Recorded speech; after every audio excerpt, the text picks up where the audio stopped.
Hi to all. I speak to you today with profound concern about the findings of the latest Civic Monitor report, People, Power, Under Attack. This report is not a mere set of statistics. It's an urgent alarm call for the future of democracy and human rights worldwide. The data is undeniable. The restriction of civic space is escalating. It's distressing to think about the 73% of the world's population that live under restricted conditions, or the 31% that lives in countries where civic space is completely closed. The rights of freedom of peaceful assembly and of association are bearing the brunt of this trend. Of all incidents recorded, around 1,700 violations are directly related to these rights, accounting for 55% of all documented incidents. In a single year, the documented incidents sharply climbed from 2,450 to over 3,100. People are losing their fundamental rights to voice dissent, to protest, and to organize. Once again, the leading violation is the detention of protesters, recorded in over 200 protests in at least 82 countries. This is closely followed by protest disruption and the widespread use of excessive force against protesters. The disproportionate erosion of freedoms is staggering. The reports registered only 3 upgrades in country ratings, starkly opposed by 15 downgrades. This dramatical imbalance is alarming, especially considering that last year recorded 9 upgrades versus 9 downgrades.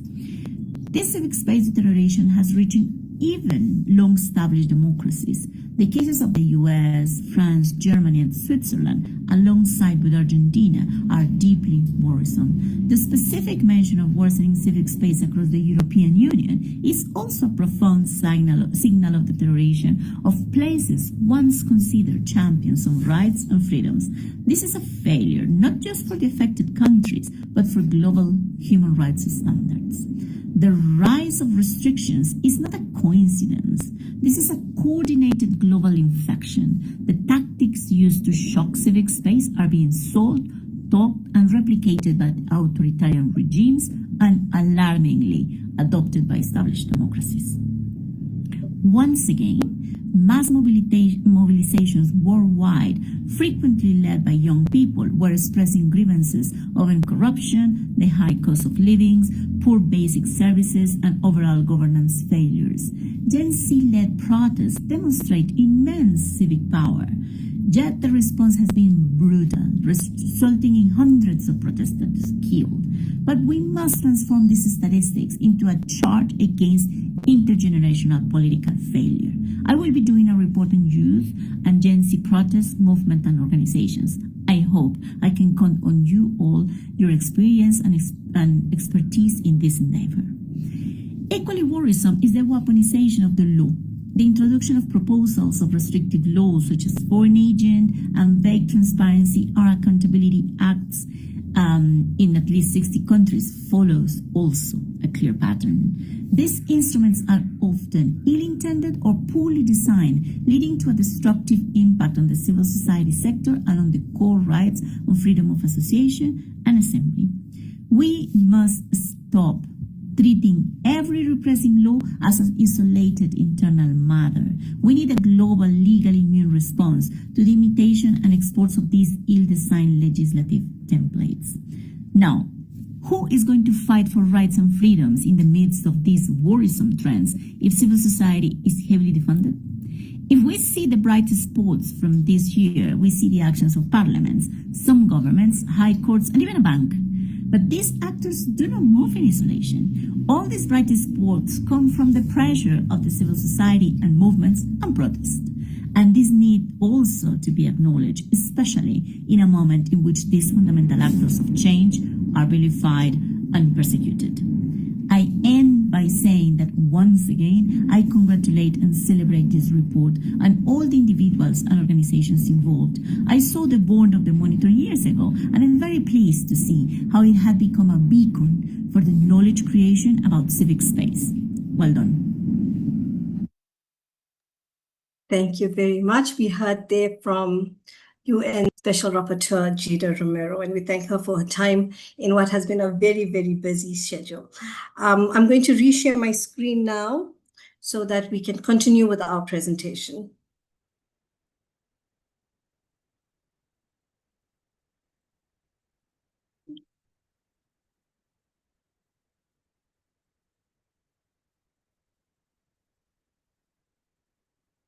Can you see my screen? One moment. Tech issues.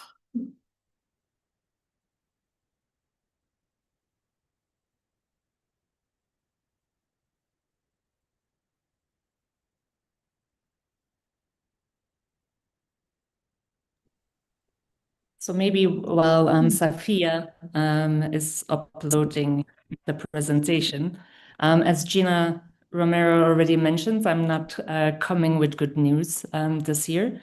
In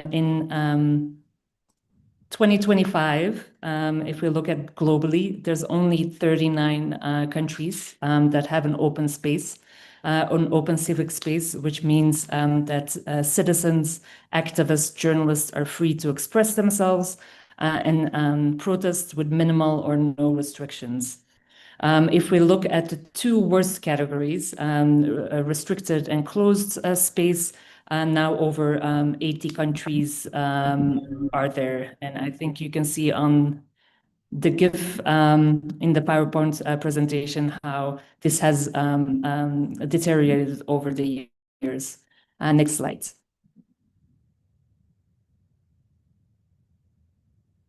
So if we look where people live, we can see that over 30% live in countries. 30% of the world population live in countries where civic space is completely closed. Over 70%, 72% is in the two worst categories of repressed and closed.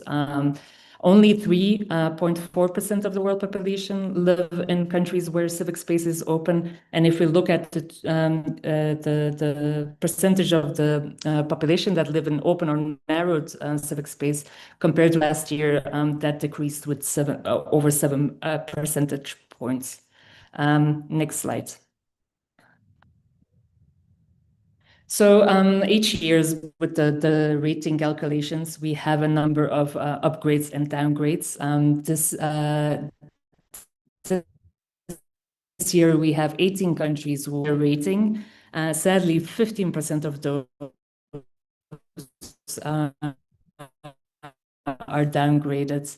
Speak more about those countries, but some of the countries considered as established seen a downgrade. So this is in the EU. You have France, Germany, and Italy. You have the United States, and some other is downgrading to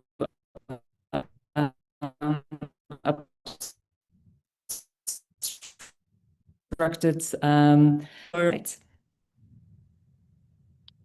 So the second thing we do besides calculating ratings, throughout the year we publish updates with information, provide information, and that's how we come to, you can go to this next slide. Next slide.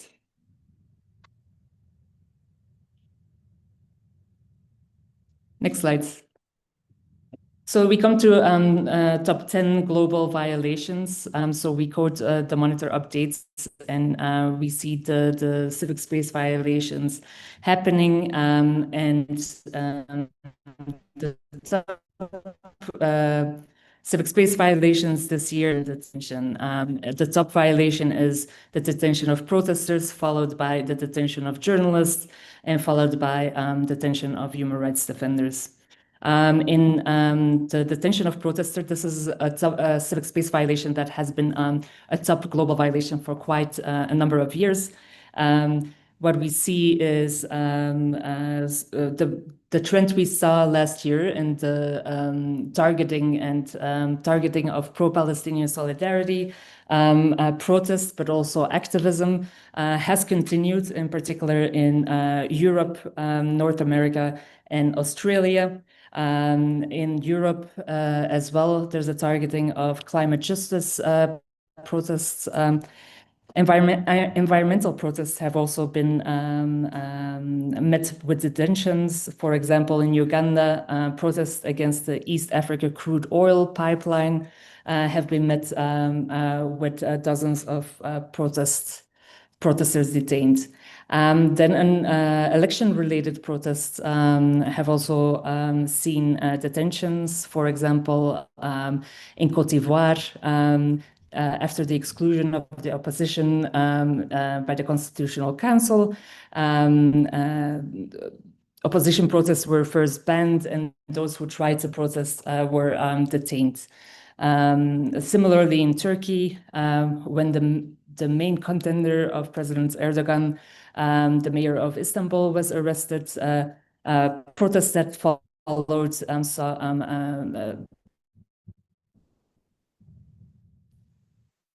thousands of people arrested. Protest against an increase in the fuel price. And then, of course, when we talk about protests across the globe, we saw a lot of youth-led protests, including the Gen Z protests.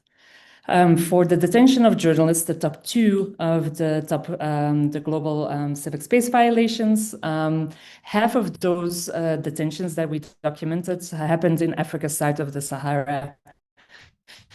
Often detentions happen to deter journalists from reporting or holding governments to account. There's a lot of restrictive laws that are being used against journalists and against human rights defenders, including anti-terrorism laws, and there's criminal defamation in many countries, etc. Journalists are also frequently arrested during protests, despite being clearly indicated that they are part of the press. Detention of human rights defenders is a top 3 violation. We saw that in at least 71 countries in the past year. This includes land indigenous human rights defenders. We also saw human rights lawyers being detained, artists that are also activists, trade union leaders, and even people who are human rights monitors during protests. Then, of course, to mention as well, transnational repression has happened as well the past year, as in Asia Pacific, Americas, and MENA, and increasingly also in Africa, in particular Eastern Africa. I'm going to hand it over now to my colleague Laura. Next slide, please. Thank you, Ine. Yes, in 2025, indeed, we have seen that new restrictive legislation made it to the top 10 violations, and I will expand a little bit. So the monitor recorded bills or laws that limit freedom of association, expression, or peaceful assembly in 66 countries this year, spanning all civic space ratings. Unsurprisingly, many governments pushed these laws without meaningful consultation with civil society. Regarding freedom of association, the spread of foreign agents laws remain very concerning, which force organizations that receive foreign funding to label themselves as foreign agents, which burdens them and stigmatizes them. Russia and India expanded their laws on the matter, and 10 additional states this year were inspired to replicate or try to replicate these laws. We also recorded several bills or laws that increase compliance requirements on civil society organizations, for example, under the guise of improving transparency. And these laws add barriers to the establishment, the operation, or the funding of CSOs, and generally expand state powers to monitor them, to deregister them, or even to dissolve them. We have also seen several laws restricting freedom of peaceful assembly, that is, imposing new restrictions on protest, for example, regarding the notification of a protest, or inventing new penalties for people participating to unauthorized protests, like we've seen in Italy. There are also new restrictions on where protests can take place. For example, in various Canadian provinces and the UK, peaceful protests are now prohibited close to places of worship. Regarding freedom of expression, we've also observed several legislative measures that undermine the independence of media outlets or that broaden the basis to prosecute journalists. Again, this is observed across all continents. Similarly, 2025 saw the adoption or the discussion of several cybersecurity bills or bills regulating social media, which often give authorities excessive powers without adequate oversight. The vague definition they contain provide a basis, for example, to delete public interest information or to criminalize online speech, which is the topic covered by my colleague Michelle. Thank you, Laura.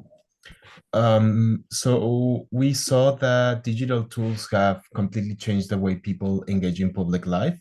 We saw this clearly in 2025, especially with youth-led protests that grew almost entirely through social media. But at the same time, digital spaces have become a major battleground as activists, human rights defenders, journalists, and civic society groups are being targeted online more. The Civicus Monitor found that at least 11% of all civic space violations last year had a digital element. And we are seeing that governments are using a whole toolkit. This includes shutting down the internet, censoring content, using spyware, criminalizing protests, and harassing people online. And all these tactics make it harder for people to organize, speak out, or even access reliable information. About the specific violations, we have the internet shutdowns that have become a go-to move, especially during elections and protests. They're used to stop people from coordinating, sharing evidence, or building momentum. We saw cases of this in countries like Tanzania, Cameroon, and Nepal. And then there's throttling, where the internet technically works, but it's slow to the point of being unusable. Cases like in Turkey and Sudan, where communications were limited without announcing a full shutdown. Another worrying trend is state surveillance. We saw cases worldwide in countries like Italy, Serbia, China, the US, and Australia, where activists, journalists, and even students are being monitored by highly sophisticated spyware.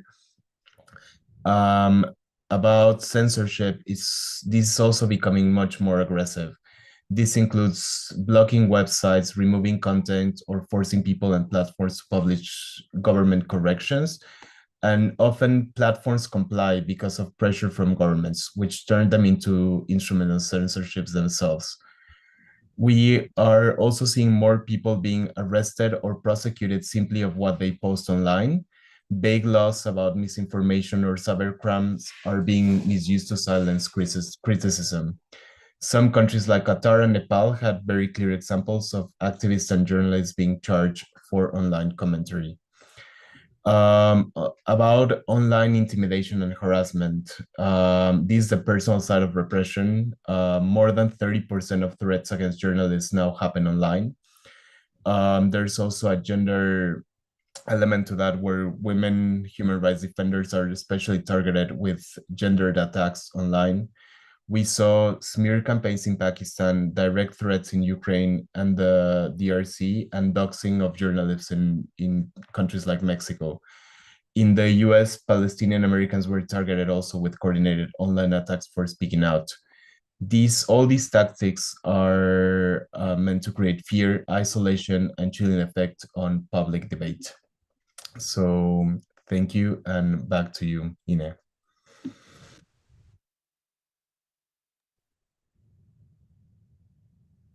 Thank you so much. Before I hand it over to my regional colleagues, I just want to say we also track bright spots. Often these are victories behind which lays years of civil society efforts, including the adoption, for example, in Chile, of a law to protect environmental human rights defenders. My regional colleagues will highlight bright spots as well in their region. Yeah. Thank you so much, Ine, Michelle, and Laura, for that global overview and for setting the scene for us. We'll now move to the regional discussions, and we begin with Asia Pacific and our colleague Julieta, who is standing in for our regional expert, Joseph Benedict. Over to you, Julieta. Thank you, Safia. So yes, I will be presenting the key monitor findings on the for the Asia Pacific region. And let me start by saying that even though this year we don't have any rating changes, the situation is still very concerning, in particular in Asia. If you move to the next slide, as you can see, out of the 26 countries, we still have 7 closed countries, 9 repressed, 6 obstruct, 2 narrow, and only 2 open where civic freedoms are fully respected, this being Japan and Taiwan for 2025. The situation is a bit more positive in the Pacific region. So if we move to the next slide, we're going to see a bit more green on the map. We have 7 open countries, 5 narrow, 2 obstructed, and in the Pacific region, we don't find any repressed or closed countries. So now we're going to move to the key civic space concerns. So on the screen, you can see the top 5 civic freedom violations that we documented this year. These are the most used tactics to repress civic freedoms in the Asia-Pacific region. So we have as the top 1, the detention of human rights defenders, then the detention of protesters. We have cases of censorship, very widespread documented as well. We have the prosecution of human rights defenders, and last but not least, restrictive laws. Now I'm gonna go through the top 3 and give you some examples that we documented in different countries, but I encourage you to go through the report to see more in detail and full coverage on the region. So the most widespread civic space violation documented was, as I was saying, the human right defenders detained. We documented this violation in at least 15 countries in the Asia-Pacific region. Many of these activists were criminalized under anti-terrorism laws, criminal defamation, national security laws, and public order laws. And in some cases, we not only documented the detention, but also there are reports of death, ill treatment, and torture in custody. And there are also increasing concerns, as Ine was mentioning at the beginning, about the transnational repression that is leading to the detention of human rights defenders that are abroad. So some emblematic cases here, we have the case of China, where the detention of human rights defenders remains a concern. Many human rights defenders are detained and prosecuted in secret trials, usually under broad and vague provisions. We see many cases also in Hong Kong, for example, where pro-democracy activists have been criminalized under national security laws. We have cases in Vietnam with a lot of activists being detained and prosecuted on fabricated charges. In Thailand, for example, we see the use of Article 112 of the Criminal Code used to detain activists that speak out and criticize the monarchy. And we have many, many more examples, like in Myanmar, with numerous detentions that we have been documented after the coup in 2021. So if we move to the next slide, we go to top violation number 2, which is the detention of protesters. This year, if you go and read the report, you're going to see that in Asia Pacific, we have seen mobilizations to call for democratic reforms, human rights, demand better public services to end corruption. We have also seen solidarity with Palestine protests and also climate and environmental justice protests. And in response to these protests, some states have deployed security forces to arrest and detain protesters. And we have documented this in at least 18 countries during 2025.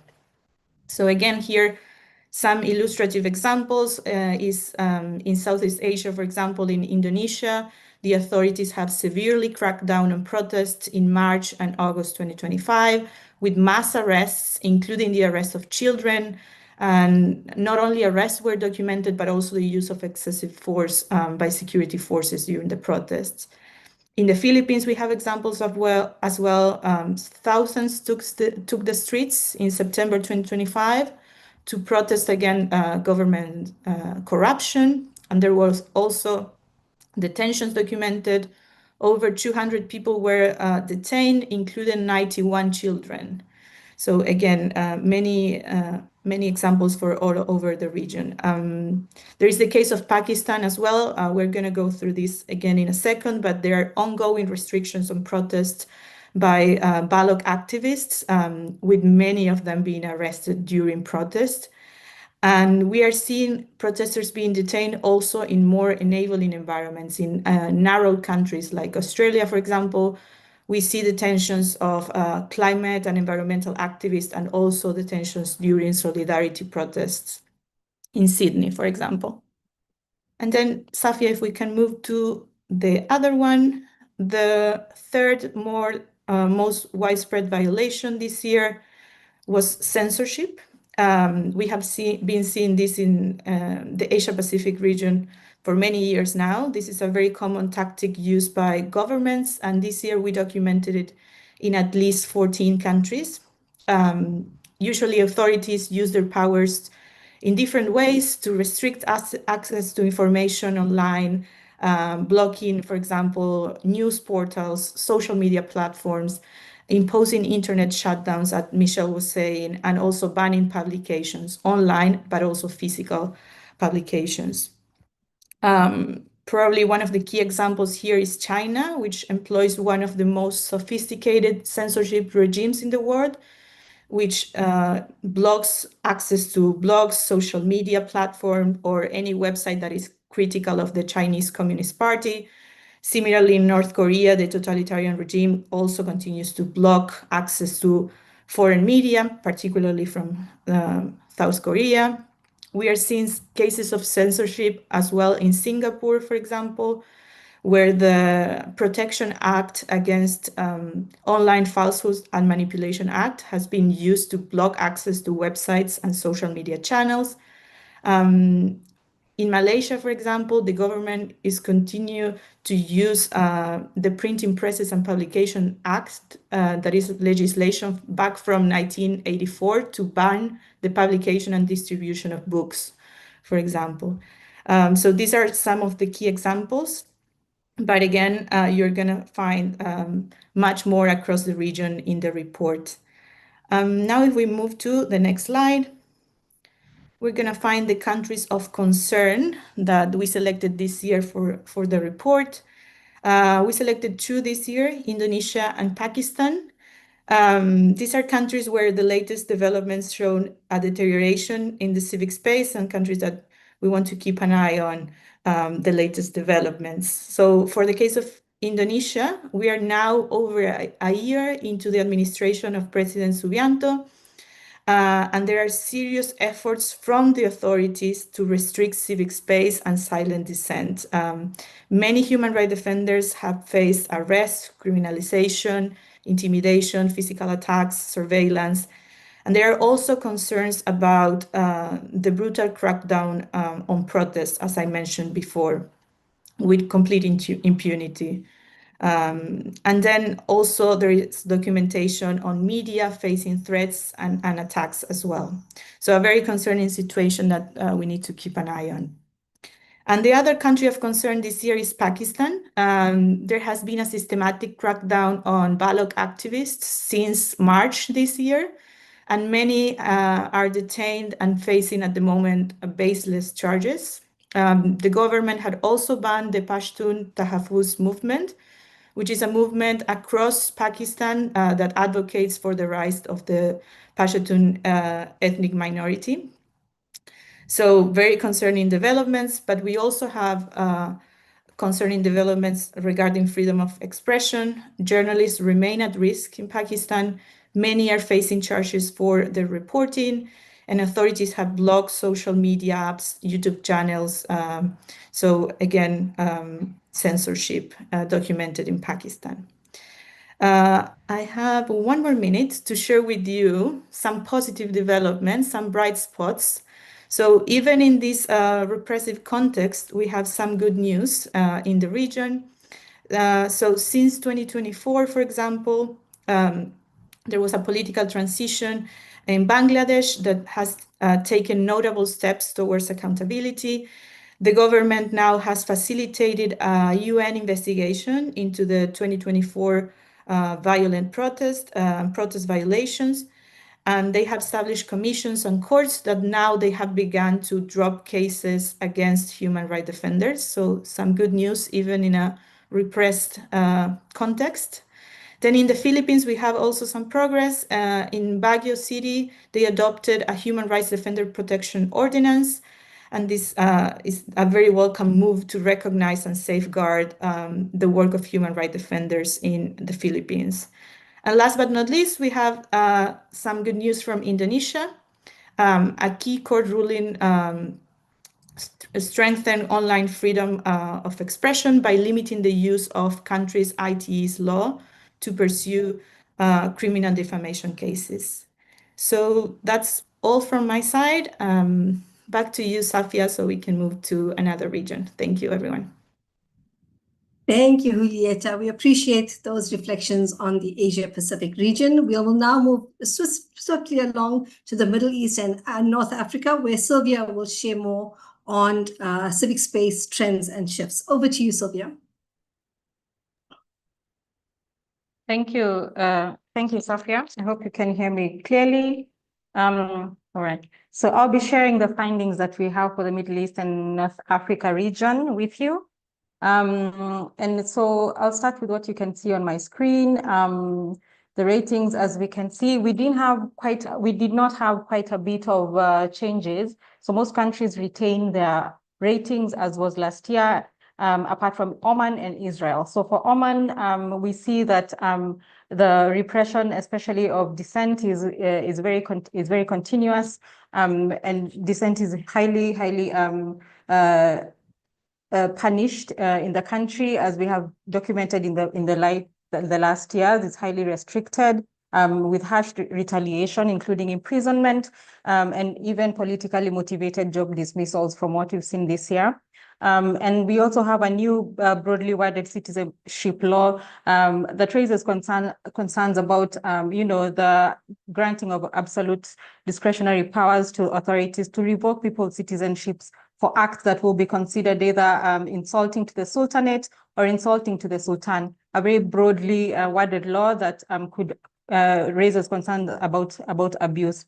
With regards to Israel, we do see in the past year, especially within the context of Israel's genocide in Gaza, we have seen the country and the authorities in Israel restricting civil society within Israel, undermining democratic institutions, and silencing those who oppose the genocide in Gaza. So we've seen, for example, in March of this year, the parliament approved a proposal to alter the structure of the Judicial Selection Committee, which is a body responsible for appointing judges. And what this raises concerns for is that it does bring about the challenges of threatening judicial independence, the right to a fair trial, the separation of powers, and how this then begins to be reflected in terms of protection of human rights. We also saw many other legislative developments within Israel, including the passing of a law that banned the UN Relief and Works Agency for Palestine refugees from operating in Palestine. Apart from that, there was also several other proposed laws, including laws that will, if passed, criminalize the cooperation with the ICC. Another one heavily restricting funding to human rights organizations through heavy taxation. Another one that will expand the surveillance of the state powers through the proposed computer data intrusion law that will see surveillance becoming a heavily widely done act also by state powers. So with this, what we find is that we have, again, this year, no open countries within that region, no narrowed countries within the region. We have 2 obstructed countries, we have 7 repressed countries, and we have 10 closed countries. So you can see a majority of the countries are actually within the bottom 2 of the worst categories. We can move to the next slide, where we'll discuss the top 5 violations to civic freedoms that we saw this year. So the first one was the detention of human rights defenders, followed by the detention of journalists, followed by judicial harassment, and then censorship. And for the first time since we began our documentation in 2018, we see the deportation of human rights defenders and journalists actually joining these top 5 categories. So I'll discuss the first 3 in a bit of a detail. And we'll begin with the detention of human rights defenders, which is a tactic we have seen across the region. And this is a violation that has consistently showed up in the top 5 category of violations of this region since we began to document. This time we recorded it in at least 10 out of 19 of the countries that we monitor in the region.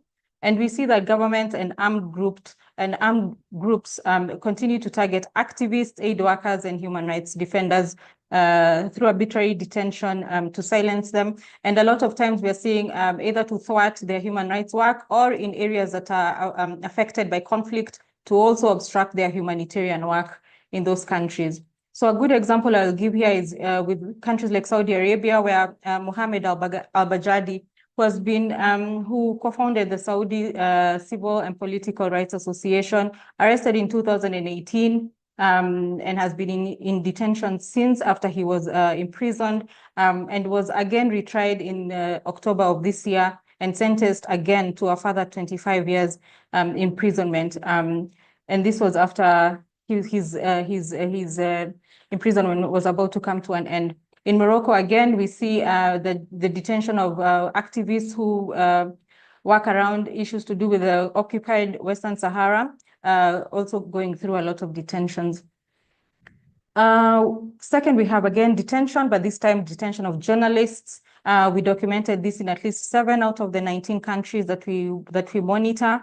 And again, we see, again, as with aid workers, also journalists who work in conflict regions continue to face severe challenges to their work. Again, within Israel's occupation of Gaza, we are seeing this quite often. And Israel continue to detain journalists who are covering the developments that are going on in Gaza and also in Israel as well. We also saw this in other countries, including Lebanon. Thirdly, we have judicial harassment, which is also another tactic that we have consistently documented in this particular region, and specifically countries like Iran have consistently come up in the reports with matters to do with judicial harassment. We documented that in 7 out of the 19 MENA countries, and across the region we are seeing that what authorities are doing is the systematic judicial prosecution of HRDs who are either already in the criminal justice system to keep them stuck in long and unfair cycles of criminal litigation.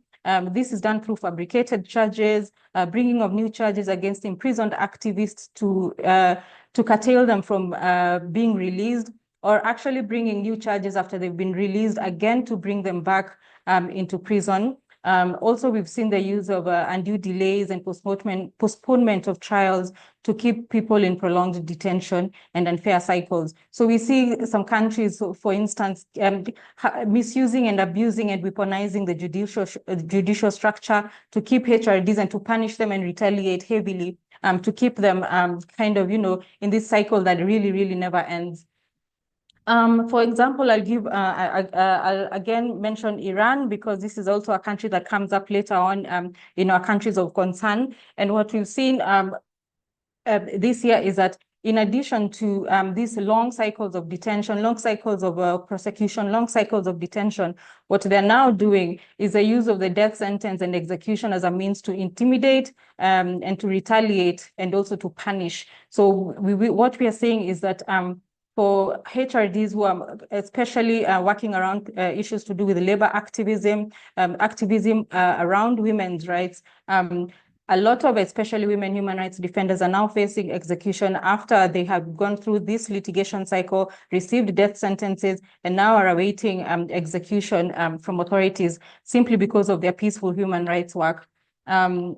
In Iraq, also, we've seen quite a bit of this judicial harassment. In Algeria, we've seen the same, where we see, HRDs and journalists continuing either being punished through the judicial system. And once they're done with their punishment, or once they are within the criminal justice system, we see new cases being brought against them, or just unfair trials that are meant to, harass them and just punish them and retaliate for their peaceful work. So if we can go to the next slide. Countries of concern, we have two, which is Iran and Saudi Arabia, as I've mentioned earlier. On matters to do with Iran, a similar issue to do with Saudi Arabia has been the unprecedented, surge in executions, especially this year. Between this year and last year, the unprecedented surge in the use of execution, which is definitely pointing to a crisis marked by unfair trials that are meant to ultimately punish human rights defenders.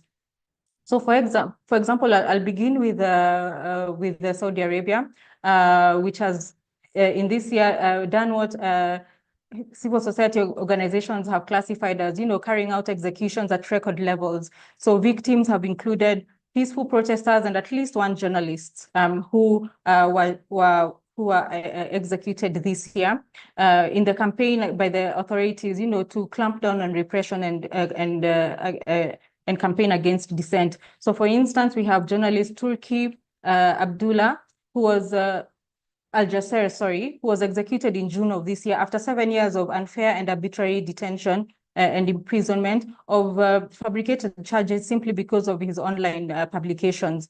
Again, we saw the case of Jalal Labad and Abdullah Al-Darazi in October again of this year, simply because they participated in protests in the year 2011 and 2012. And a key point to note about these two protesters was that during the year of their protests, they were actually minors who participated in the protests, which again goes against the international human rights law, which prohibits capital punishment for crimes committed by people under the age of 18. We are seeing a similar trend again in Iran, which I've mentioned earlier. In the case of judicial harassment, they have really weaponized the judicial system, basically to silence dissent and send a chilling message also to the population while at it. So in the first months of 2025, the country saw a 75% increase in the number of executions compared to the same time as last year. A 75% increase is a huge jump in numbers and percentages. So those targeted have included ethnic minorities, political dissidents, and especially women human rights defenders. So as we speak, the Supreme Court in Iran has upheld several death sentences in emblematic cases, which I'll mention their names. So we have cases including those of Pakshan Azizi, who requested for judicial review that was rejected in January 2025, meaning that she faces the imminent risk of execution. Same as woman human rights defender Varisha Moradi, and same as Sharife Mohammadi, whose death sentences in retaliation for their peaceful human rights work have been punished through the death sentence and are also facing imminent execution. So with that, I will give the mic back to Safia to lead us on to the next speaker. Oh, sorry, we still have this. Sorry, I had forgotten about this. We have the ongoing crisis. Of course, we cannot speak of the MENA region without speaking of the ongoing crisis in Gaza. On the screen, we had included some numbers in what now has civil society has characterized as an actual genocide going on in Palestine. Over 67,000 Palestinians, including 19,000 children, have been killed between July 2023 and November 2025. 169,000 have been wounded and 2 million displaced. So with this, we have seen 300 journalists, which is the largest number of journalists in any recent conflicts to be killed, and also 1,600 workers, health workers killed. Also, again, the highest number killed in any recent conflict, as according to the UN. So the Israel has continued with his campaign against, the people of Gaza. And this slide is also, just to highlight the continuing situation in Gaza, as we continue also to document the developments. Key to note about the occupied Palestinian territories was that it was downgraded last year from the repressed category to the closed category, and this was because of the situation of civic space that highly deteriorated because of the ongoing crisis. Thank you. Thank you, Sylvia. Very sobering indeed. We'll move now to Europe and Central Asia, where Tara will share the regional updates and country-level changes. Over to you, Tara. Thank you, Safia. In Europe and Central Asia, in 2025, we saw continued democratic backsliding with growing restrictions on protests and civil society. Some of this, such as the targeting of climate activists in Palestine solidarity, has been mentioned by colleagues before, but I'll give a more thorough overview of the changes in ratings, as well as the key trends identified. Now, as of 2025, of the 54 countries in Europe and Central Asia, civic space is now rated as open in 18, narrowed in 17, obstructed in 8, repressed in 5, and closed in 6. With 6 downgrades recorded in Europe as of the most recent report. Now, this is compared to some other regions. This is the rating picture might not seem as concerning. However, the Civicus Monitor's long-term data has showed a steady decline. In 2019, the Europe and Central Asia region was the only region where a majority of people, 58.3%, lived in countries with the 2 highest ratings of open and narrowed. By 2025, this figure has collapsed to only 26.5%, meaning far fewer people can exercise fundamental freedoms without significant constraints. And this is largely due to intensifying crackdowns on civil society and protesters in some of Europe's largest democracies. So to that end, this year we had 3 major EU countries, some of the most popular and influential, most populous and influential countries in the European Union, France, Italy, and Germany, downgraded from narrowed to open to obstructed, indicating serious constraints on civic space. For example, France's civic space rating has been downgraded amid growing restrictions on freedom of association, as authorities have taken an increasingly hostile stance towards civil society, particularly targeting Muslim organizations, Palestine solidarity groups, and environmental groups. The 2021 anti-separatism law has particularly been weaponized to dissolve and defund organizations and protests, including environmental, Palestine solidarity, and anti-austerity protests, have faced bans, heavy policing, and mass detentions.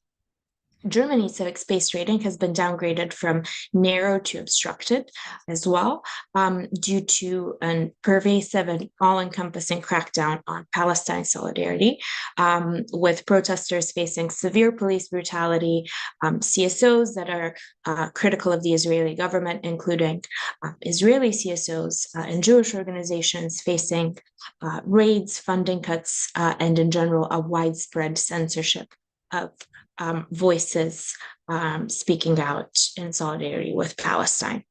In Italy, which has been downgraded to the same rating as France and Germany, we have also seen a significant deterioration, as in June of this year, a sweeping new security law known internationally as the Anti-Gandhi Law, which criminalized all forms of nonviolent civil disobedience with severe penalties, including imprisonment, was pushed through as a decree to bypass parliament, as well as revelations that critics of far-right Prime Minister Meloni's administration have been targeted by military-grade spyware, including journalists and activists criticizing Italy's complicity in human rights violations in Libya.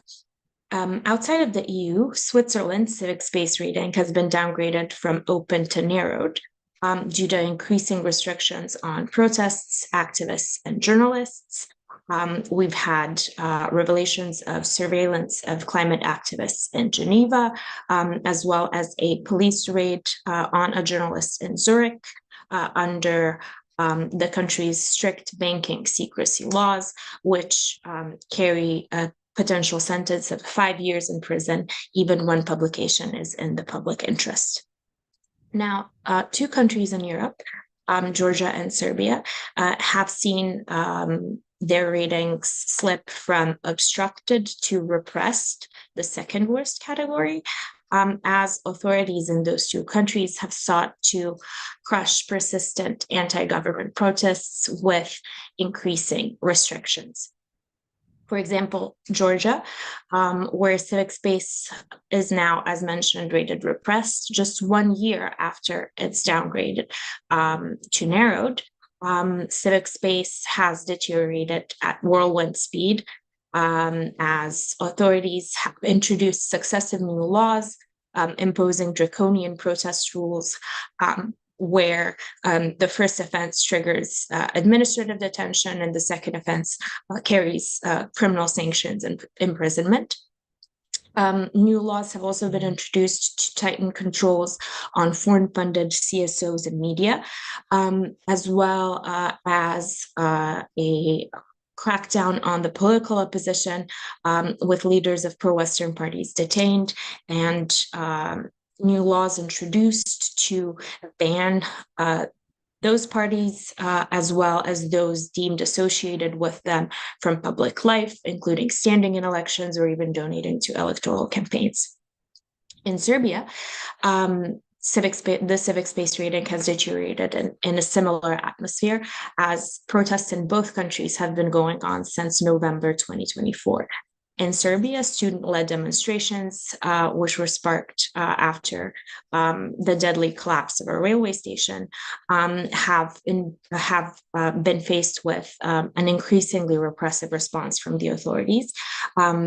Protesters face violence from police, as well as groups linked to the ruling party, along with mass detentions, with civil society reporting over 1,000 people detained since protests began, as well as surveillance and other forms of reprisals. On the other hand, those accused of violence against protesters enjoy near total impunity, as the president has pardoned individuals accusing of severe violence against protesters, and supported an ongoing government-backed counter-protest encampment, which continues to fuel tensions. So those are the downgrades. When it comes to top violations, as you can see, a majority of the violations, including the detention of protesters, disruption of protests, excessive force, are related to freedom of peaceful assembly. These types of violations are particularly prevalent in Europe. For example, globally, Europe accounts for a disproportionate number of total protest rights violations. On the other hand, in Central Asia, where mass protest mobilizations are rare, have been rare in recent years due to the potentially severe repercussions associated with publicly expressing dissent. Freedom of association and expression are more common. So in Central Asia, when we look at the sub-region, the main violations included the detention and prosecution of human rights defenders and journalists in retaliation for their work, new restricted laws, and persistent judicial harassment, with parallels to what my colleagues described before in Asia, as well as MENA. Across Central Asia, critics are prosecuted under vague criminal provisions, with trials taking place behind closed doors and without due process. Numerous human rights defenders, journalists, and civil society activists have remained in prison on politically motivated grounds, with more convicted in 2025. Transnational repression is also a concern, with states cooperating to stamp out dissent. For example, the extraditions of Karakalpak activists from Kazakhstan to Uzbekistan, and detentions and deportations from Turkey to Turkmenistan, even though, as Turkmenistan is rated closed, critics facing politically motivated charges in those countries are at risk of torture, imprisonment, and death. In terms of the top violations for the region, which, as I said, are prevalent in Europe, in particular, the detention of protesters continue to be the most common violation, documented in at least 30 countries. Climate activists engaging in civil disobedience protests continued to be particularly targeted. For example, hundreds of Extinction Rebellion activists arrested in the Netherlands. Detentions of environmental protesters were also reported in Albania, Finland, Germany, Portugal, and Serbia. Authorities in multiple countries also frequently dispersed protests with excessive force. Demonstrations were disrupted in at least 21 countries, with police using excessive force in at least 18. For example, we've seen this mentioned before in Turkey, in Serbia, in Georgia, and in many other countries. We've seen excessive force used against protesters. Another top violation in the region has been the attacks on journalists. Journalists were physically attacked in the context of their work in at least 18 countries, with almost a third of recorded attacks on journalists happening in relation to their coverage of protests. With them attacked by police, but as well as protesters, bystanders, and others. Another top violation recorded in the Europe and Central Asia region has been the public vilification of civil society, human rights defenders, and the media, which was recorded in at least 19 countries in Europe and Central Asia, and which often was followed by other actions aimed at further restricting civic space. So, for example, in countries such as the Netherlands and France, public vilification of environmental activists by parliament and by state actors served to pave the way for calls for further restriction on their activities, such as parliamentarians in the Netherlands calling to revoke Extinction Rebellion's public benefit status, or to legitimize a militarized and excessive police response against them. For example, in France, a persistent narrative has been present that climate activists are eco-terrorists. And in July of this year, reports emerged that police had actually infiltrated climate demonstration and incited violence in order to legitimize excessive force used against protesters. A particular trend in 2025 in the region has been related to global developments related to funding cuts, as well as the criminalization of USAID, which has provided an additional pretext for governments in the region to threaten and intimidate civil society in their own countries. In several countries, U.S. Officials' rhetoric designating USAID as a criminal organization was invoked to justify investigations on spurious grounds, such as in Georgia, in Serbia, as well as Slovakia and Hungary. The rhetoric also fueled fresh attempts to introduce restrictive legislation. For example, in Kazakhstan in February 2025, a politician from a pro-government party called for a foreign agent law, saying that the Trump administration had rewritten the rules of the game. And finally, we can move on to the final slide. when it comes to a particular point of concern in the region, it has been that the continued repression of Palestine solidarity. According to our data, out of all violations reported in relation to Palestinian solidarity, 60% of these violations took place in Europe specifically. They were documented in at least 17 countries, where we've seen authorities break up protests, sanction speech, and especially abuse terrorism and extremism laws against those speaking out against Israel's genocide. A notable example is, of course, the UK, where police have arrested hundreds for peacefully protesting the designation of Direct Action Group Palestine Action as terrorists. In Germany, the CSO, Jewish Voice for a Just Peace in the Middle East, was designated as extremist alongside other Palestine solidarity groups, and interference with solidarity activists by intelligence services was also reported in, for example, Belgium and Slovenia. We have, as part of our report, an interactive map with case studies that I invite you to take a look at, and handing it back over to Safia so we can learn more about other regions as well. Thank you so much, Tara, for that very, very important overview of Europe and Central Asia. We'll continue now with Baye, who will take us through the developments across Africa. Baye, over to you. Thank you very much. For the civil space trend in Africa or Sub-Saharan Africa, overall, we note a significant regression in civic space. Over 80% of people in Sub-Saharan Africa live in countries with repressed or closed civic space. Only 6 countries are rated as having open or narrow civic space, including Cabo Verde, Sao Tome, Botswana, Mauritius, Namibia, and Seychelles. 44 of the 50-plus countries and territories in Sub-Saharan Africa are rated as obstructed, repressed, or closed.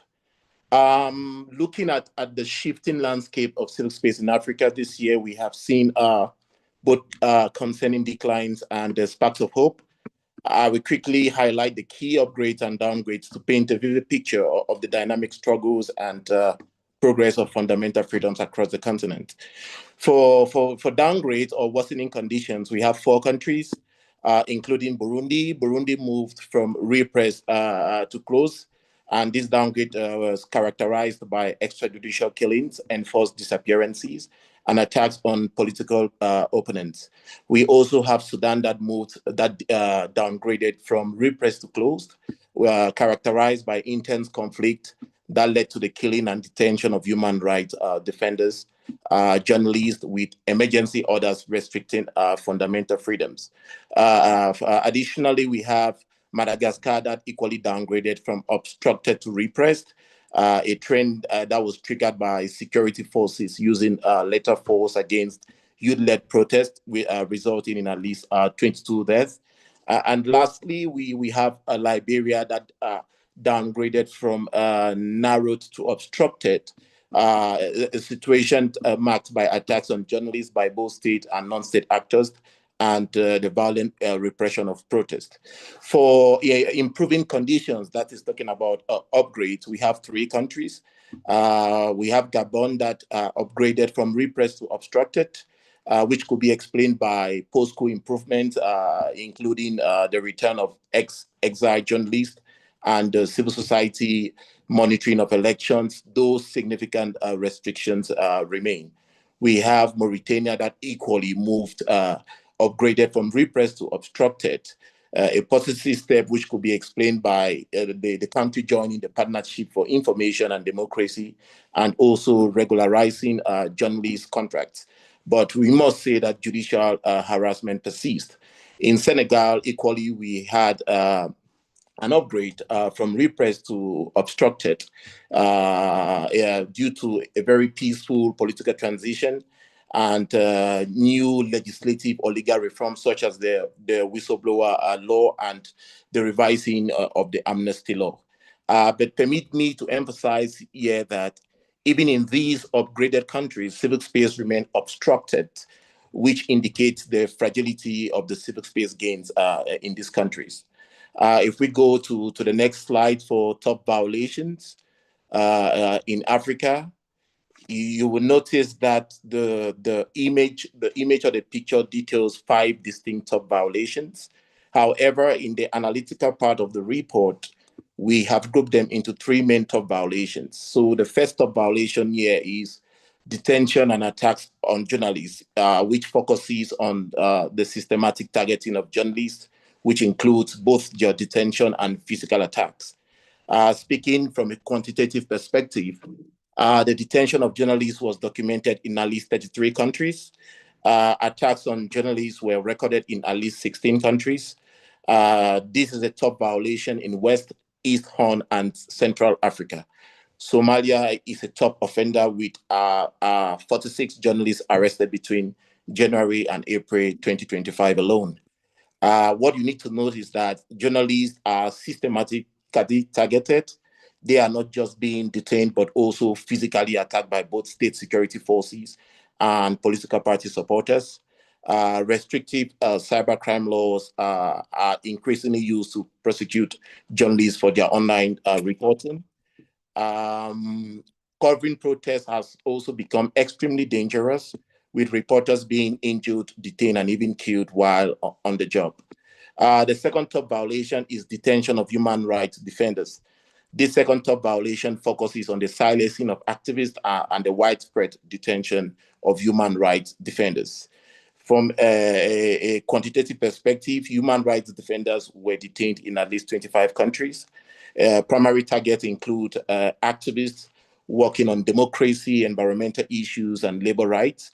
What we need to note is that the detention of human rights defenders is especially prevalent in countries under military rule, where democracy activists are abducted and tortured. Environmental activists, particularly those opposing major projects like the EA COP in Uganda, are also being arrested. Even human rights lawyers are not safe. They are being arrested and assaulted simply by representing your clients. The third top violation relates to the detention of protesters and the use of excessive force. This includes violent state response to public expression, which covers both the detention of protesters and the use of excessive force during demonstrations. The use of excessive force was documented in at least 20 countries. Detention of protesters occurred in at least 19 countries. A case in point is Mozambique, where about 4,200 people were arrested and over 300 people were killed during a post-election protest.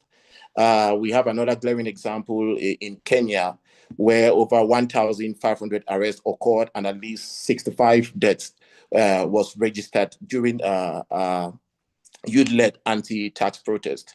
What we need to note about the detention of protesters and use of excessive force is that it occurred mostly and mainly during youth-led protests over economic hardship and other reasons.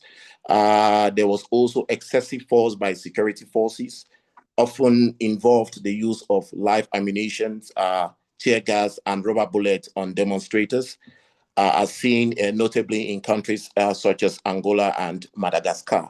We also note that elections are a major trigger for use of excessive force and massive detention of protesters, notably in Cameroon and in Tanzania, where we have seen what I describe as an incumbency violence. Regarding issues of concern, a new alarming trend has actually emerged. If we move to the last slide, issues of concern. A new alarming trend has emerged, which is coordinated transnational repression, where states collaborate to silence dissent beyond their borders. This marks a strategic shift towards a regional approach to muzzling of dissenting voices. Key features is that we notice that activists, journalists, and opposition figures are hunted down, which makes them not to have a safe havens to perfectly and safely execute their professional functions. And one of the key methods of this transnational repression includes state use of abductions, illegal renditions, torture, and cross-border judicial harassment. We also note the abuse of diplomacy, if you may permit me the latitude of the term. Diplomatic ties and security agreements are being weaponized to target and extradite dissenting voices. Some vivid examples of this transnational repression include Uganda-Kenya collaboration, which saw the abduction of an opposition leader from Nairobi to face a military court in Uganda. Additionally, in West Africa, a Burkinabe activist by name Alino Faso was arrested in Cote d'Ivoire and later found dead in detention under very suspicious circumstances. Furthermore, we have in Sudan, the government is filing criminal charges carrying the death penalty against exiled political leaders to crush anti-war advocacy from abroad. So in conclusion, why we have noted some fragile gains in a few countries in Africa, the truth is that the overwhelming trend across Africa is one of deepening repression. The widespread attacks on journalist activities and protesters, coupled with the alarming rise of coordinated transnational crackdowns, demonstrate that civil space is not just shrinking, it is being actively and abundantly dismantled, leaving over 80% of the population in sub-Saharan Africa living in countries where their fundamental freedoms are repressed and all closed. Thank you. Thank you, Faye, for that very, very comprehensive overview of Africa. Thank you all for staying with us for so long. My apologies, we're running a little bit behind time, but do stay with us till the end and continue to add your questions in the chat where our researchers are on hand to respond. We'll now move swiftly along to our final speaker, Ana Maria, who will present the latest findings from the Americas. Ana, over to you. Thank you, Safia, for the introduction. So in 2025, civic freedoms contracted so severely that around 90% of the population in the Americas region now lives in closed, repressed, or obstructed civic space. That means that out of 35 countries, only 10 are considered open, including Canada, Jamaica, St. Kitts and Nevis, and Uruguay. What we are witnessing is how countries are resorting to repressive tactics to silence those who defend human rights. And what makes this moment particularly alarming is that even long-established democracies are now showing cracks. Argentina and the United States offer two stark illustrations of rapid authoritarian drift. Let me start with Argentina, which this year moved from the narrowed rating to the obstructed one.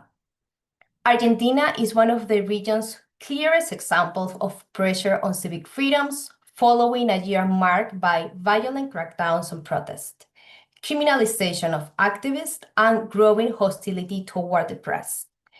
For example, in March 2025, during a pensioners' protest, police carried out one of the most brutal operations in recent years. Nearly 700 people were injured and over 100 were arbitrarily detained. Indigenous Mapuche communities in Patagonia, environmental activists in Mendoza, and journalists covering protests all reported escalating attacks and intimidation. Now moving to the United States, this country appeared twice on the Civicus Monitor watch list this year, a clear warning signal. The country dropped from a narrow to an obstructive rating, following a year of sweeping executive orders, restricted laws, and aggressive crackdowns on free speech and dissent. Authorities use heavy-handed tactics against large-scale demonstrations, including mass arrests and excessive force. These crackdowns disproportionately affected communities already facing systematic exclusion, including migrants and racial minorities, deepening patterns of discrimination and vulnerability. We're also documented that activism connected to Palestinian rights has triggered arbitrary detentions, interrogations at airports, disciplinary actions, and professional retaliation.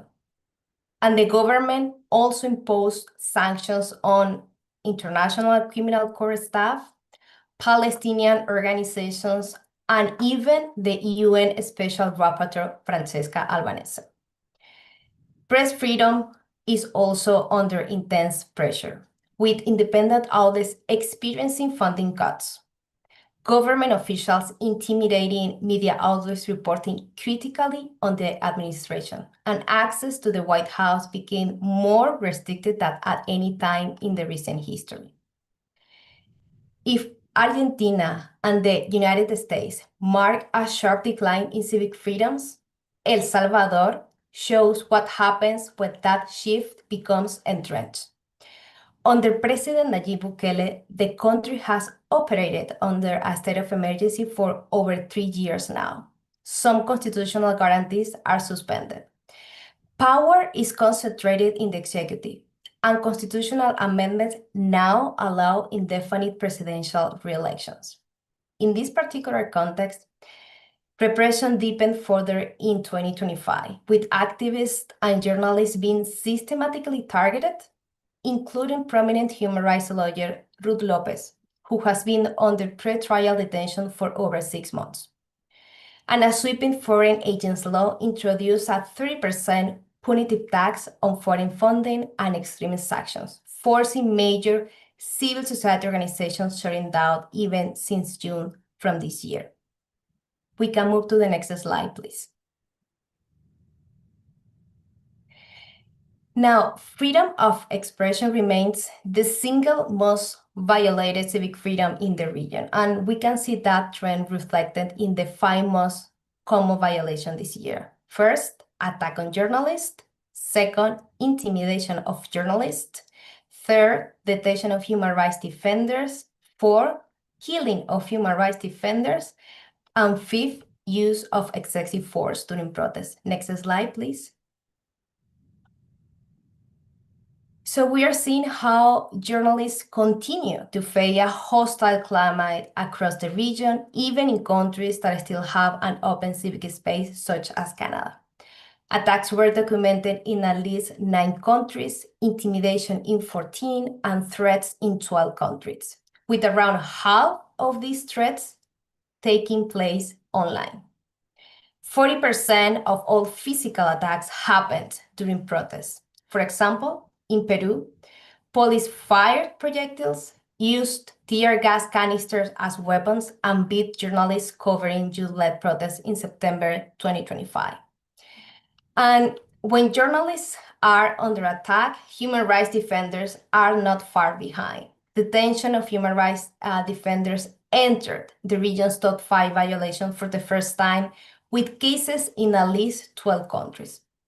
From Nicaragua's enforced disappearances to Venezuela's incommunicado detentions, from Guatemala's ongoing criminalization of indigenous leaders to the United States' use of obscure immigration laws against Palestine solidarity students. So the pattern is clear. Criminal law is being abused to shut down dissent across the region. The Americas remain the deadliest region in the world for human rights defenders. Killings were documented in at least 9 countries, and environmental and land defenders continue to be the most targeted. Colombia is at the epicenter of this crisis, with hundreds of killings recorded between January and October 2025 alone. Next slide, please.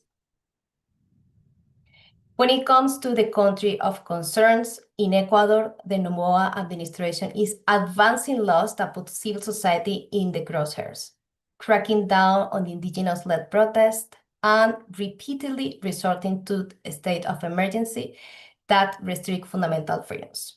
On the other hand, Peru demonstrates how quickly civic space deteriorates in the context of political dysfunction. Congress is tightly controlled through disproportionate and punitive regulations for civil society organizations and abroad. And there is also some amnesties that have been approved in a law for great human rights violations amid rising violence against activists and journalists. We can move to the next slide, please. When we are facing a very grim landscape, at the same time, what we are seeing is when 9 out of 10 people in the Americas live under a closed, repressed, or obstructed civic space, it tells us something clear. The crisis is profound, but at the same time, so is the resistance. Because even in the toughest environment, solidarity is growing and civil society is pushing back. And we are seeing concrete victories from Chile to Canada. And because we don't have so much time, I'm going to highlight just a few of them. In Canada, in February 2025, the Supreme Court of British Columbia delivered a major victory for Indigenous land defenders. The court ruled that officers from community industry response group violated charter rights during the arrest at a 2021 peaceful protest camp against a pipeline project. Evidence presented in court included recordings in which officers made racist and dehumanizing remarks while arresting 3 land defenders. Civil society in Canada has celebrated this ruling as a breakthrough for accountability, but it also reopened a much larger debate. While this ruling represents a progress, land defenders have endured years of criminalization simply for upholding Wet'suwet'en traditional law. The struggle for justice in Canada is far from over. Moving to Chile, for example, in October 2025, it marked a historic step forward. The Chamber of Deputies approved the country's first ever environmental human rights defender protection bill, a comprehensive framework to recognize and protect those who defend the environment. This happened because civil society mobilized relentlessly. Thousands of petitions, testimonies, and submissions, all grounded in Chile's obligations under the Escazú Agreement. And now the bill is before the Senate, pending its final debate. It is not yet a law, but it is closer than ever. And that is where our hope lies, in the everyday acts of resistance and care that reveal community and reclaim the commons. Thank you. Over to you, Safia.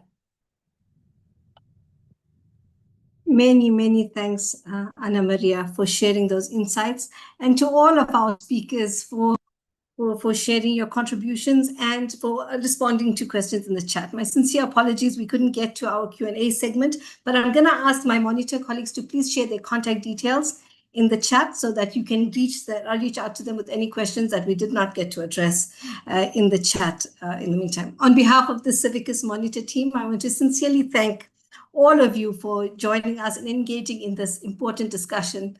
And we ask that you please share the People Power Under Attack 2025 report widely so that these findings are known and we can celebrate the victories that we mentioned in the different bright spots. You know, the findings we heard today are sobering. Civic space is under attack in many parts of the world. But despite the challenges, our collective work must continue. Each voice, each act of solidarity, and each effort to hold power accountable defends and protects our civic freedoms, which leads to a better life for all. I want to thank you all so much for joining. Please continue to be part of this conversation and this community. Thank you all very, very much, and take care. Bye-bye.